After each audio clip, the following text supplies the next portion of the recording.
At 11:47 a.m. on October 23, 1942, Corporal Daniel "Danny" Kozak pressed his cheek against the stock of his Springfield rifle on a barren ridge 3 miles west of El Alamein, Egypt. 34 Italian machine gunners occupied fortified positions along a rocky slope, 840 yards distant, an angle his training officers had declared impossible for effective rifle fire. In the next 7 minutes, Kozak would prove every ballistics manual in the British Commonwealth wrong, clearing an entire defensive line with precision that German observers would later attribute to coordinated mortar fire. What those observers didn't know was that a Pennsylvania coal miner had just rewritten the rules of long-range marksmanship, using nothing but geometry, patience, and a modification that would have gotten him court-martialed if anyone had noticed before it saved 200 lives. What they also didn't know was that Kozak wasn't fighting for medals or glory. He was settling a debt written in the blood of 19 men he'd watched die while British officers insisted the mathematics were impossible. The British 8th Army had been bleeding against Rommel's defensive lines for 6 days. Montgomery's infantry needed those ridges cleared to advance the armor, but every frontal assault had collapsed under interlocking machine gun fire from elevated positions. 3 companies had tried. 47 men hadn't come back. The problem wasn't courage, it was mathematics. Italian gunners had positioned their weapons on slopes, angled 34 degrees above the attacking infantry, creating overlapping fields of fire that turned the valley floor into a killing ground. British doctrine called for artillery suppression, but ammunition was rationed. Montgomery needed those shells for the main push at Kidney Ridge. That's where Kozak's came in, though nobody had asked him to. Nobody ever did. Daniel Kozak grew up in Shenandoah, Pennsylvania, in a company house owned by the Lehigh Valley Coal Company. His father worked the anthracite mines 16 hours a day, 6 days a week, coming home with black lung cough that kept the family awake at night. Danny started underground at 14, running messages between tunnel crews in shafts so low you crawled on your belly with a carbide lamp strapped to your forehead. The darkness down there wasn't just absence of light. It was weight pressing on your chest, filling your lungs with coal dust that never quite washed out. The mines taught him 3 things. First, geometry mattered when you were drilling blast holes. Angle wrong and the ceiling came down. Second, patience saved your life when you were waiting for unstable ceilings to settle. Rush and you died. Third, rich men made the rules, poor men paid the price. The company owned the house, the store, the doctor. You worked or you starved.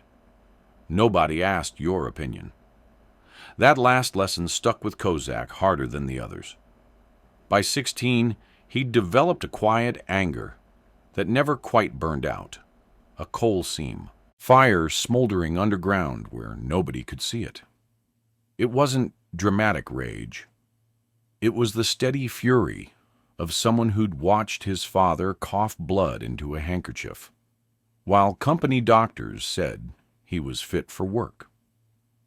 At 16, Kozak started hunting deer in the Appalachian ridges above Shenandoah to supplement the family's company store diet. His father gave him a bolt-action Winchester and 5 cartridges per season, 5 bullets. Miss twice, and the family went without meat through winter. No pressure. Pennsylvania deer hunting meant long shots across valleys, 300, 400, sometimes 500 yards when you found them feeding on far slopes. Kozak couldn't afford to waste ammunition, so he learned. He kept a notebook with pencil sketches, deer position, slope angle, distance, wind direction, result. By 18, he'd logged 94 kills with 103 rounds fired. 9 misses in 3 years. Each miss meant his mother rationed the remaining food thinner. The notebook became his obsession. He'd sit on the ridge after a kill, drawing diagrams, calculating angles, shoot downhill, bullet strikes high, shoot uphill, bullet strikes low. The steeper the angle, the bigger the error. He figured out the mathematics himself. No formal education past 8th grade, just trial and error with ammunition he couldn't afford to waste. When he nailed a buck at 480 yards on a 40-degree uphill slope, his father asked how he'd made the shot. Kozak showed him the notebook. His father stared at the diagrams, then at his son, then said, "You're smarter than this town, Danny. Don't die in these mines." 6 months later, war broke out in Europe. Kozak enlisted January 1941, 3 weeks after his 19th birthday. Not from patriotism, from pragmatism. The Army paid $30 a month.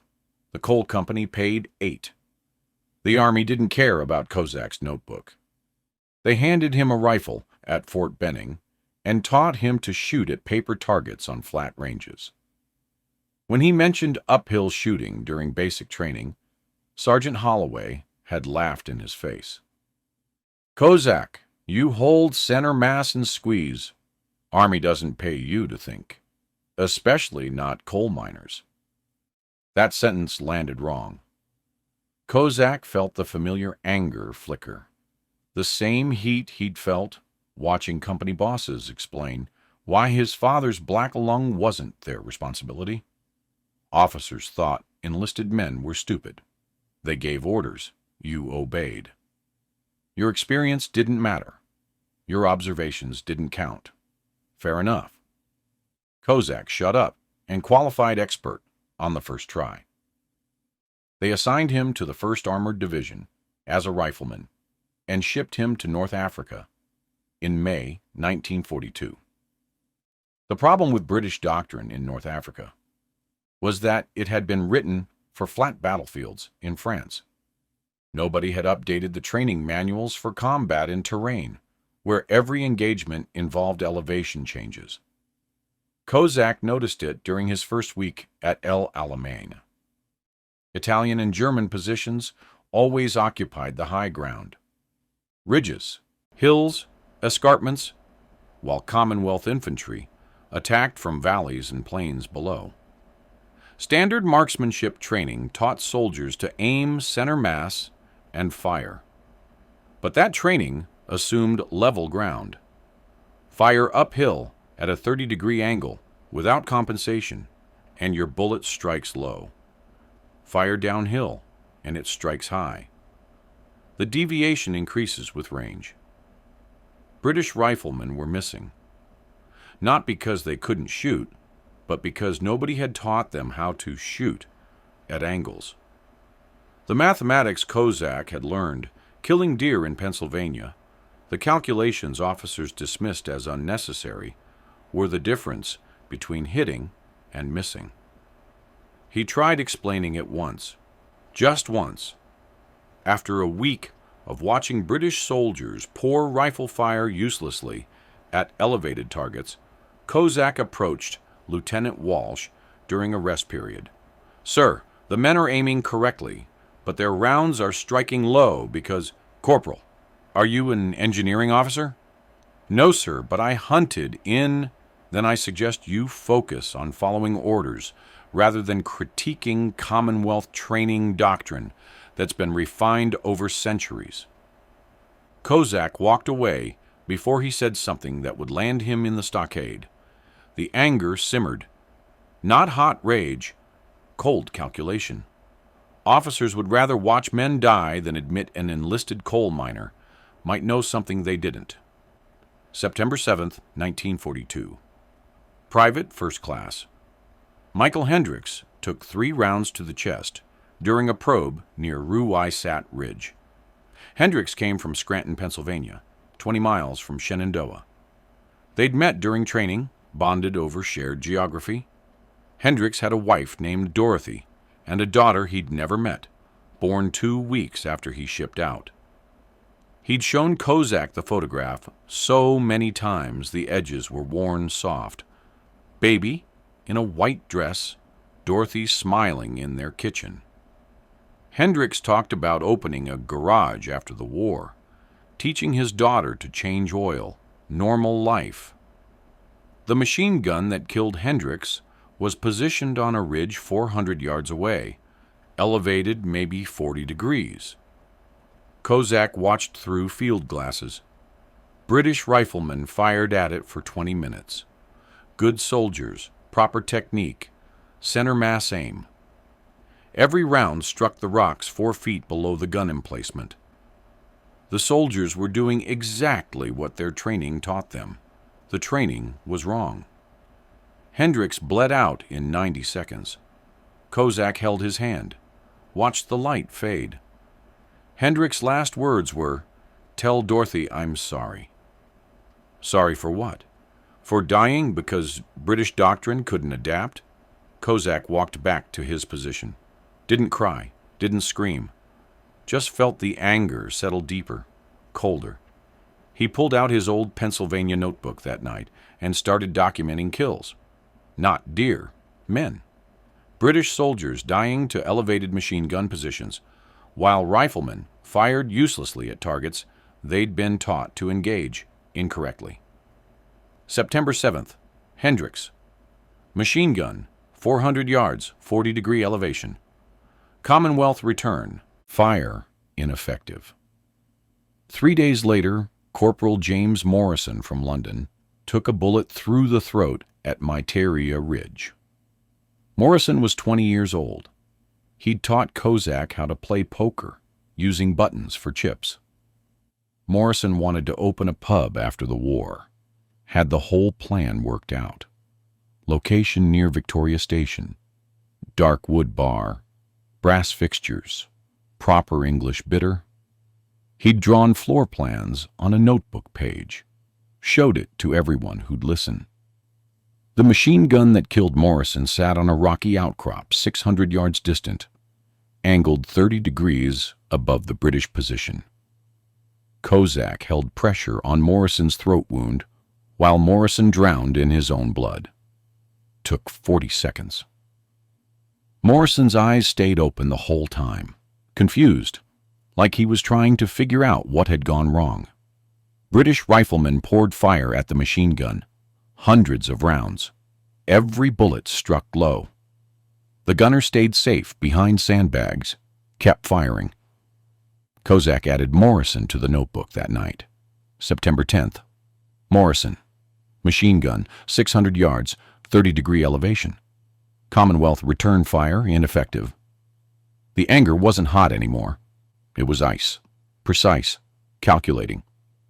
Kozak started watching every engagement with field glasses, documenting the pattern. Officers kept sending men into elevated machine gun fire. Riflemen kept firing with improper compensation. Men kept dying. The mathematics were simple. The solution was obvious.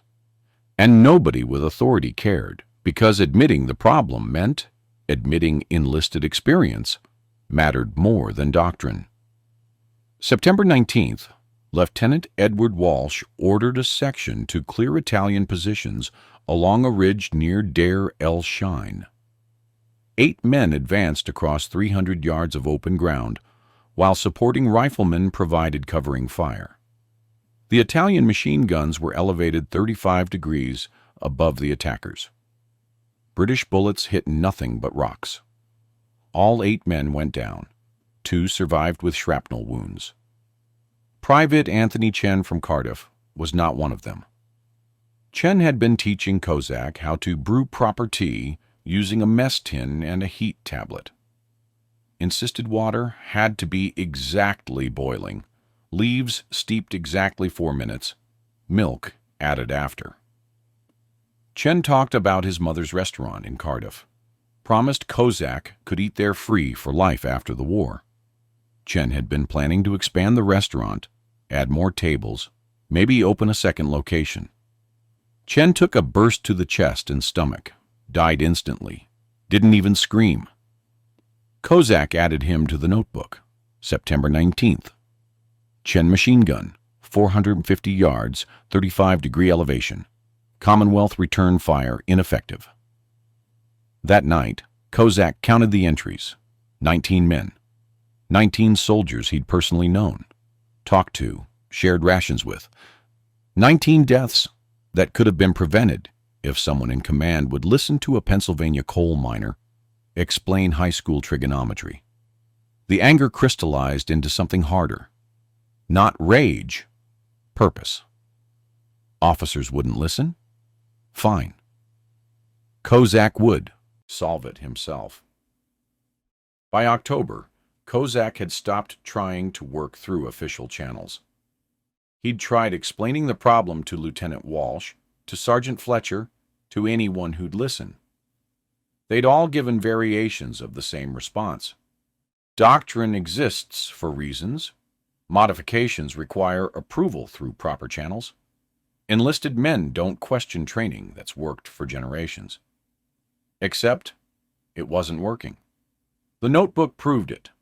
19 dead friends proved it. On October 21st, Kozak watched 3 Italian machine gun positions on a ridge near Point 29 kill 14 British soldiers in 4 minutes. He stood behind the firing line with field glasses, watching British riflemen engage elevated targets with perfect technique and 0 results. They aimed center mass, controlled breathing, squeezed smoothly. Every fundamental was correct. Every bullet struck 8 feet low because nobody taught them to compensate for the 40-degree uphill angle across 700 yards. Kozak watched men die, added their names to his notebook, felt the anger sharpen into something cold and surgical. That night he sat in his slit trench and did the mathematics by candlelight. The trigonometry wasn't complicated. Same calculations he'd done for deer hunting, scaled up. Fire a 30-6 round at a target 700 yards away, on level ground. Compensate for approximately 12 feet of bullet drop. Fire uphill at 40 degrees. Gravity only acts on the horizontal component. Standard holdover puts you 3 feet high. But British soldiers weren't compensating at all. They were aiming center mass and hoping. The solution came to Kozak while cleaning his Springfield on October 22nd. Standard procedure called for adjusting the rear sight for range, flip it up for longer distances, down for closer. The sight had graduated markings: 200, 400, 600, 800 yards. Those markings assumed level ground. Kozak stared at the rear sight bracket. What if he physically bent it forward, decreasing the angle between barrel and sight line? The rifle would shoot high at all ranges. Not perfect compensation for steep angles, but better than missing low. He tested the concept the next morning during routine practice. Bent his sight bracket forward maybe 3 degrees using a cleaning rod and a rock. Fired 5 rounds at 300 yards on level ground. All 5 struck 6 inches high. 6 inches of built-in compensation. Fire uphill at steep angles.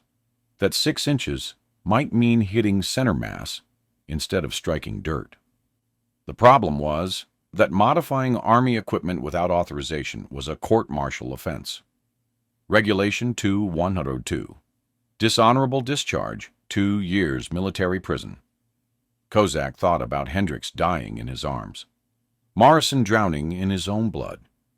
Chen's surprised face. 19 names in a notebook. Then he thought about officers who dismissed his concerns because coal miners weren't supposed to understand ballistics. On the night of October 22nd, Kozak made his decision. He wasn't asking permission anymore. He wasn't filing reports or requesting authorization. Officers wanted to follow doctrine. Fine. They could court-martial him after he saved their men. He sat in his slit trench with his Springfield, a cleaning rod, and a rock wrapped in cloth. The air smelled of diesel fuel, gun oil, and the peculiar metallic dust of the Egyptian desert. Somewhere north, artillery rumbled, British guns preparing for the offensive. Kozak worked by starlight, bending the rear sight bracket forward in small increments. The bracket resisted. Stamped steel didn't want to flex. He had to wedge the cleaning rod under it and lever upward, feeling metal strain, praying it wouldn't snap. If it snapped, he'd have to requisition a replacement and explain why. That conversation ended with him in chains. He cut his thumb on a sharp edge. Blood smeared the stock. He wiped it with his sleeve and kept working. His hands shook slightly, not from fear, from anger finally finding an outlet. Every adjustment of that bracket was a middle finger to Lieutenant Walsh, to Sergeant Holloway at Fort Benning, to every officer who'd dismissed him because he'd spent his childhood underground instead of at university. After 30 minutes, the bracket held at approximately 4 degrees forward of standard position. Kozak sighted down the barrel. It looked wrong. The rear aperture was canted slightly forward, creating an exaggerated sight picture. But wrong for doctrine might be right for reality. He thought about court-martial, thought about Hendrix's daughter growing up without a father, decided he could live with prison, couldn't live with watching more men die when he knew how to help them. The anger settled into cold focus. Tomorrow, he'd find out if Pennsylvania coal country had taught him something British military academies had missed. The offensive began at 9:40 p.m. on October 23rd with a 1,000-gun artillery barrage that turned night into noon. Kozak's unit moved forward at dawn, part of the general advance toward Kidney Ridge. Their objective? A series of low ridges held by Italian infantry. Trento Division dug into elevated positions overlooking the valley floor. By 11:30 a.m. the advance had stalled. Italian machine gunners were shredding British infantry attempting to cross the valley. 3 assaults had failed. Casualties mounting. Artillery engaged elsewhere. Air support grounded by dust storms. Infantry was alone. Lieutenant Walsh gathered the platoon behind rocky cover, 900 yards from Italian positions. He explained, British armor needed those ridges cleared. Without armor support, the offensive could stall. Division command wanted volunteers for suppressive fire, while assault teams tried another crossing. Kozak studied the ridge through field glasses. 34 Italian soldiers visible, most manning Breda M37 machine guns, behind sandbag emplacements. The ridge rose approximately 34 degrees above the valley, steep enough that standard rifle fire would strike low at 840 yards. The Italians knew it. They sat exposed. Confident Commonwealth riflemen couldn't touch them. They were wrong. Walsh asked for marksmen. Kozak raised his hand. So did 6 others. Walsh divided them into teams, 2 men per position, 1 spotting, 1 firing. Kozak requested permission to work alone. Walsh frowned. "You sure, Corporal?" "Yes, sir." Kozak's voice was flat, calm. The anger had burned down to coals, but it was still there, providing heat without flame. "I know what I'm doing." Walsh nodded. He didn't? Nobody did. That was the point. At 11:47 a.m., Kozak crawled to a firing position on the left flank, 840 yards from the nearest Italian emplacement. He wedged his Springfield into a gap between 2 rocks, creating a stable rest. The sun burned at 100 degrees. Sweat soaked his uniform, stinging the cut on his thumb. He wiped his hands on his trousers, adjusted the rear sight to 800 yards. The bent sight bracket created an odd sight picture. He'd trained himself to trust it. He centered the crosshairs on the nearest Italian machine gunner, a man visible from the waist up, feeding an ammunition belt into his Breda. Range, 840 yards. Elevation, 34 degrees uphill. Wind, negligible. With the modified sight, Kozak aimed directly at the man's chest. No holdover, just center mass. He thought about Hendricks. Exhaled halfway. Squeezed. The Springfield kicked. The sound cracked across the valley. The Italian machine gunner dropped backward, hit center mass. Kozak worked the bolt. Chambered another round. The anger was ice now. Precise. Surgical. Efficient. The Italian soldiers froze for 2 seconds, confused. Kozak used those seconds.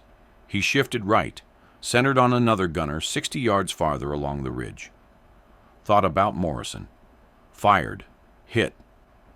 Now the Italians understood. They scattered, diving for cover. Kozak didn't chase runners.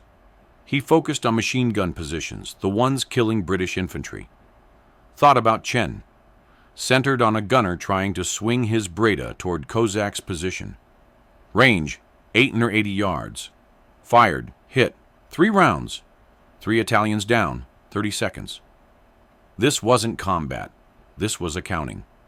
Kozak was balancing a ledger written in blood. Italian riflemen returned fire, shooting blind. Their rounds struck the valley floor 200 yards short. Kozak ignored them. He worked methodically, right to left across the ridge, targeting machine gun positions. The modified sight was putting him close enough. 4th shot. Italian gunner collapsed across his weapon. Thought about Private Davis. Killed September 14th. 5th shot. Missed by 2 feet left. Corrected for wind. 6th shot. Hit. Thought about Corporal Williams. September 22nd. By this point, British soldiers on the valley floor had noticed Italian machine gun fire slackening. Gunners abandoning positions. Some were shouting orders, pointing toward Kozak's position, trying to direct rifle fire. Kozak kept shooting, kept remembering names. The Italian machine gun positions were spaced 60 yards apart along the ridge crest. Kozak moved down that line like he was working a shift in the mines. Systematic, efficient, no wasted motion. When gunners ducked behind sandbags, he waited.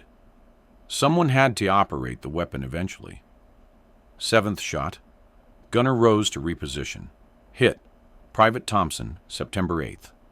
8th shot. Gunner dragging ammunition. Hit. Lance Corporal Mackenzie, September 16th. The Italians concentrated fire on Kozak's position. 20 riflemen, hundreds of rounds. The bullets whined overhead, sparked off rocks. None came close. They were firing downhill without compensation. The same geometric disadvantage they'd been using against British infantry reversed. Kozak appreciated the irony. Didn't smile, just kept shooting. 9th through 12th shots. 4 more machine gunners. Private Jackson, Corporal O'Brien, Private Singh, Private Kowalski. By noon, 13 minutes after his first shot, 23 Italian soldiers lay dead or wounded on the ridge. The remaining 11 had abandoned their positions, retreating to deep cover where Kozak couldn't see them. Not a single machine gun was operational. The Italian defensive line had collapsed. British infantry started advancing. Nobody ordered them to move. They just saw the opening and took it. Platoons rose and sprinted toward the ridge. Within 10 minutes, Commonwealth soldiers were climbing the slopes. Within 15, they'd secured the crest. Kozak fired his last round at 12:04 p.m. 17th shot. Italian officer attempting to rally his men. Hit. Then he lowered his Springfield and waited. The anger was still there, but quieter now. The ledger wasn't balanced. 19 deaths couldn't be erased by 17 kills. But it was something. It was payment. Lieutenant Walsh found him 20 minutes later, still prone behind the rocks. Walsh looked confused. He'd watched Italian positions collapse, watched British infantry secure the ridge, but didn't understand how. "Kozak, did you see what took out those Italian positions?" Walsh asked. "Yes, sir. I shot them." Walsh stared. "What do you mean you shot them?" 17 rounds. 34 Italians killed or wounded. The rest retreated." Kozak's voice was flat. Matter of fact. The anger had burned itself clean. Walsh crouched, looked through field glasses at the ridge now crawling with British soldiers. Lowered the glasses slowly. "That's 840 yards, Kozak. Uphill. You're telling me you killed 34 men at that range?" 17 kills confirmed, sir. Rest were wounded or ran." Kozak ejected the empty magazine. "I compensated for the angle." "How?" Kozak showed him the bent sight bracket. "Explain the geometry in 3 sentences." Walsh examined the modification, and his face went through several expressions: surprise, understanding, concern. "You altered Army equipment." "Yes, sir." "That's a court-martial offense." "Yes, sir." Kozak met Walsh's eyes. No apology, no regret. "Seemed better than watching more men die, sir." Walsh looked at the ridge again, at the British soldiers moving freely across ground that had been a killing zone 15 minutes earlier. He looked at Kozak's Springfield, at the bent sight bracket that shouldn't have worked, but clearly did. Then he handed the rifle back. "I didn't see that modification, Corporal. As far as I'm concerned, you made 17 incredibly lucky shots with standard equipment." Kozak nodded. "Understood, sir." Walsh stood. His voice was quieter now. "Off the record, you should have been listened to weeks ago. I'm sorry you weren't." "Respectfully, sir, sorry doesn't bring back 19 men." Walsh flinched, nodded, walked away. By 2 p.m., word had spread through the regiment. Not official reports, soldiers' talk. British riflemen who'd watched the Italian positions collapse wanted to know how. Someone said Kozak had done it alone. Someone else said impossible at 840 yards. A third soldier swore he'd counted Kozak's shots through field glasses. By 4 p.m., 3 marksmen from the regiment found Kozak during a rest halt. They asked what he'd done. Kozak showed them the sight modification, explained the geometry. 2 of the 3 bent their sight brackets that evening. The third decided court-martial wasn't worth it. Kozak understood. But the 2 who modified their rifles talked to others. By October 25th, maybe a dozen British riflemen in the 1st Armored Division were shooting with bent sight brackets. Nobody asked permission. They just made the modification and started hitting elevated targets with results that baffled their officers. On October 27th, during an assault near Kidney Ridge, a British section suppressed 3 German machine gun positions at 650 yards uphill. The German commander radioed headquarters. Confused, Commonwealth infantry were suddenly hitting targets at ranges and angles they shouldn't reach. German intelligence analyzed captured British rifles, found nothing obvious: standard Springfield and Lee Enfield weapons. They concluded the British had developed new training. They were half right. It was training, just not official. The German perspective was documented in Oberst Heinrich Müller's October 29th report. Müller commanded a defensive sector near Tel El Akakir. His report stated, "Enemy marksmen are now engaging our machine gun emplacements at extended ranges with accuracy that suggests either improved optics or modified ballistics. Several gun crews have reported suppressive fire from distances exceeding 700 meters, delivered at uphill angles previously considered safe from infantry weapons. Recommend relocating all defensive positions to reverse slopes where direct observation is impossible. German units began adjusting tactics, abandoning forward slope positions for reverse slope defenses, emplacements on the back side of ridges where attacking infantry couldn't see them until cresting the hill. Tactically sound, but it reduced German fields of fire and made defending against armor harder. The modification was changing enemy behavior. Kozak's anger, translated into bent metal and geometry, was forcing German doctrine to adapt.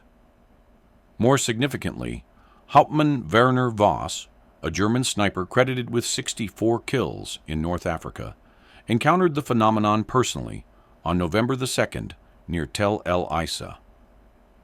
Voss had positioned himself on a ridge 780 meters from British lines, elevated 38 degrees above Commonwealth positions. Standard defensive doctrine. British infantry shouldn't have been able to engage him effectively at that range and angle. A British rifleman put around 3 inches from Voss's head, forcing him to relocate. Voss later wrote in his journal, "The British have learned something we missed. Their rifle fire at extended uphill ranges has improved dramatically in recent weeks. I examined the position afterward. No evidence of specialized equipment, yet the shot placement was expert level. Something has changed in their training or methodology." Voss survived the war. His journal was discovered in the 1970s. That entry from November 1942 was the first documented German acknowledgement of what soldiers were calling the bent sight technique. By November 1st, 9 days after Kozak's shot on the ridge, approximately 40 British riflemen in the 8th Army were using bent sight brackets. The technique had jumped from 1st Armored Division to adjacent units through informal conversations and battlefield observations. Nobody claimed credit. Nobody sought approval. It just spread because it worked, and because soldiers trusted other soldiers more than they trusted manuals. British casualties from elevated machine gun fire dropped measurably. September 1st to 30th, 1942, 127. Commonwealth casualties attributed to elevated machine gun positions. 38% of total infantry casualties in the sector. October 1st, 1942, 89 casualties from elevated positions. 34% of total casualties. Slight improvement attributed to better tactical deployment.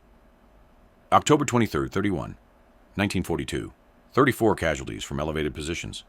16% of total casualties. 62% reduction from early October.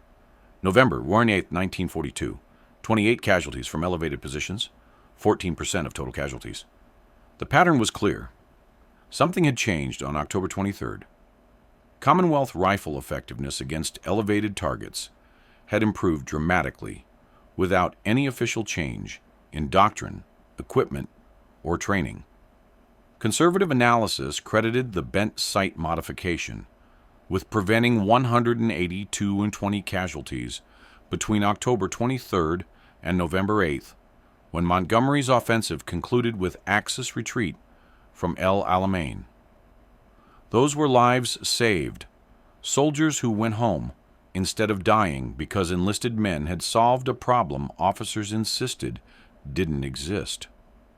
Captain Jeremy Thornton, a British ballistics officer, noticed the trend in early November while reviewing casualty reports. He couldn't explain it. Rifle effectiveness had improved without documented cause. He requested permission to inspect frontline rifles. On November 19th, Thornton examined weapons from 3 battalions. He found 17 rifles with modified sight brackets in a single battalion. He interviewed the soldiers. None could identify who'd started it. Most said they'd learned it from another soldier who'd learned it from someone else. Thornton filed a report on November 22nd. Unauthorized modification to standard rifle sights, spread through informal channels, appears to have materially improved Commonwealth effectiveness against elevated axis positions. Modification violates Regulation 2-102, but has demonstrably saved lives. Recommend investigation into origin and potential official adoption. The report sat on desks for 3 weeks while officers debated. Technically, the modifications violated regulations. Practically, they were saving lives. Punish the soldiers or reward them. Court-martial for initiative or commend for innovation. On December 3rd, Major General Harold Briggs convened a meeting of senior officers and engineering staff to evaluate the modification.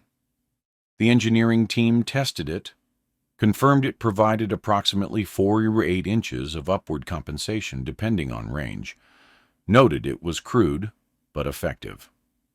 The debate was heated.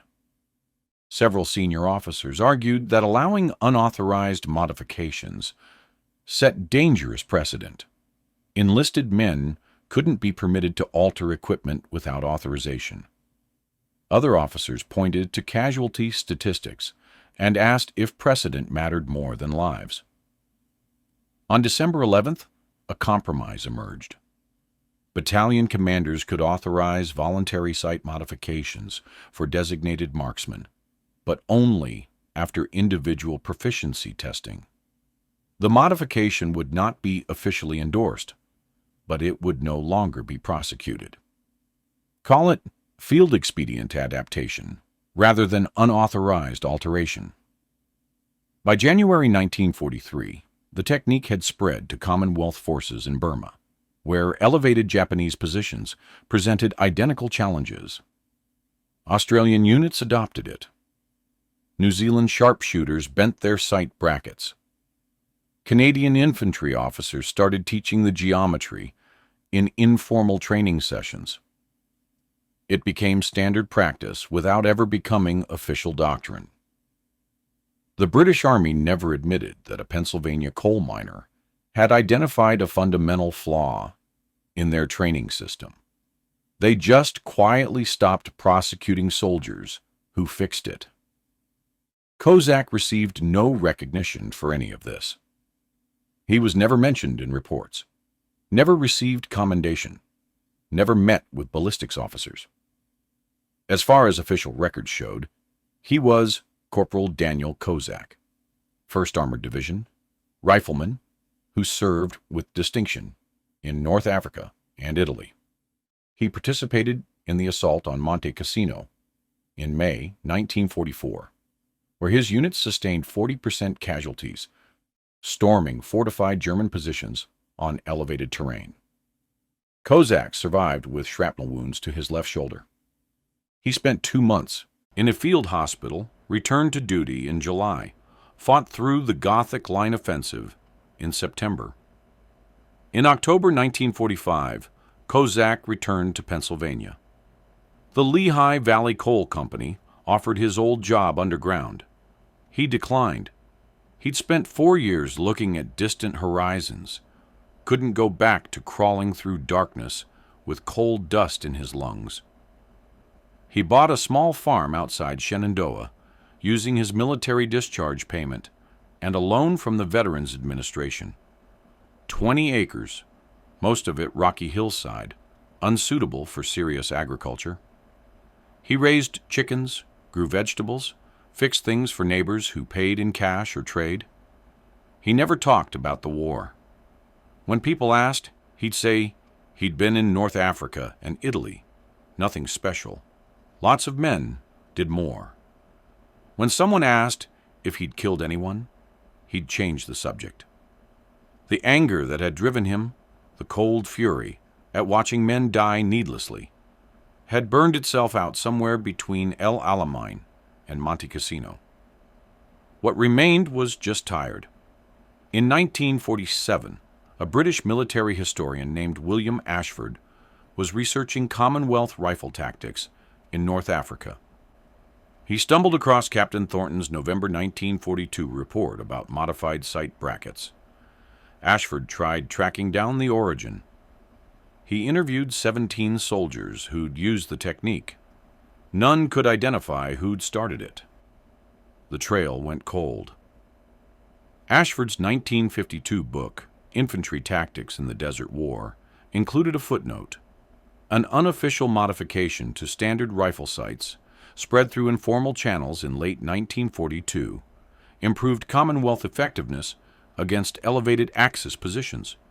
Origin unknown. Estimated contribution to reduced casualties during final phase of Alamein. Kozak never read the book. Wouldn't have cared if he had. He died March 14, 1979, at age 58, from progressive pulmonary fibrosis, legacy of his years underground in the Pennsylvania coal mines. The coal dust he'd breathed as a teenager had scarred his lungs beyond repair. Ironic that the mines killed him after the war couldn't. His obituary in the Shenandoah Evening Herald mentioned military service in one sentence. Kozak served with distinction in North Africa and Italy during World War II, earning the Purple Heart. It didn't mention the Ridge, didn't mention the 34 Italians, didn't mention that he'd solved a problem the entire British military establishment had missed because officers assumed coal miners couldn't understand ballistics. His funeral was attended by 14 people, his sister, 3 neighbors, a few men from the VFW post who'd served in different units and different wars. Nobody from the Army, nobody from the British Commonwealth, nobody who knew what he'd done on October 23, 1942. They buried him in St. Casimir Cemetery on a hillside overlooking Shenandoah. The gravestone read, Daniel Kozak, 1921-1979, beloved brother, U.S. Army.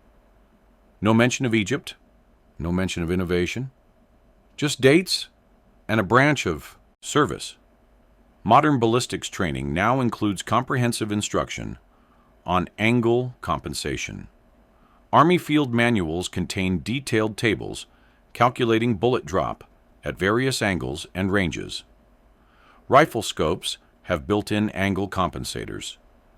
The mathematics Kozak figured out with a notebook and bent sight bracket is now taught in every marksmanship course from basic training to sniper school.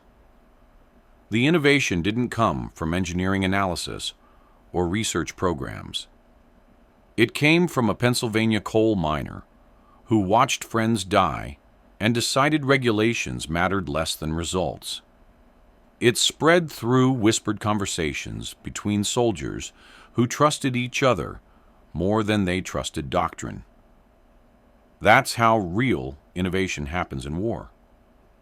Not through committee meetings or technical specifications.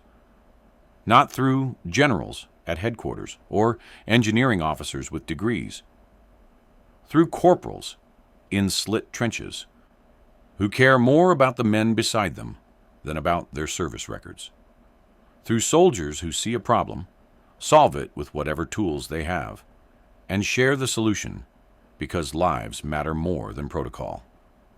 Kozak's bent sight bracket saved an estimated 220 lives between October and December 1942, based on casualty rate reductions in units where the modification was adopted. Those soldiers returned home to families in London, Cardiff, Sydney, Toronto, Johannesburg, Auckland, Cape Town. They raised children, built businesses, lived ordinary lives. None knew they owed that chance to a coal miner from Pennsylvania who bent a piece of metal with a cleaning rod and decided court-martial was acceptable payment for doing what officers refused to do. The ridge west of El Alamein is still there, unmarked and unremarkable. British and Commonwealth forces moved through in October 1942 and kept advancing. No monument stands there, no plaque commemorates the 34 Italians or the 17 rounds Kozak fired. Just rocks and sand and empty sky. But for 7 minutes, on October 23, 1942. That ridge was the most important 840 yards in North Africa.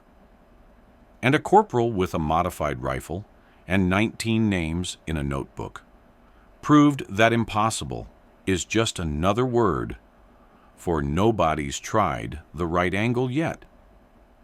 More importantly, he proved that the men who do the dying often understand the problem better than the men who give the orders. That working class experience, hunting deer to feed your family, drilling blast holes in coal mines, calculating angles, because wasting ammunition means going hungry, sometimes matters more than military academy education. The British Army never admitted that. They just stopped prosecuting soldiers who acted on it. If you found this story compelling, please like this video. Subscribe to stay connected with these untold histories. Leave a comment telling us where you're watching from. Thank you for keeping these stories alive.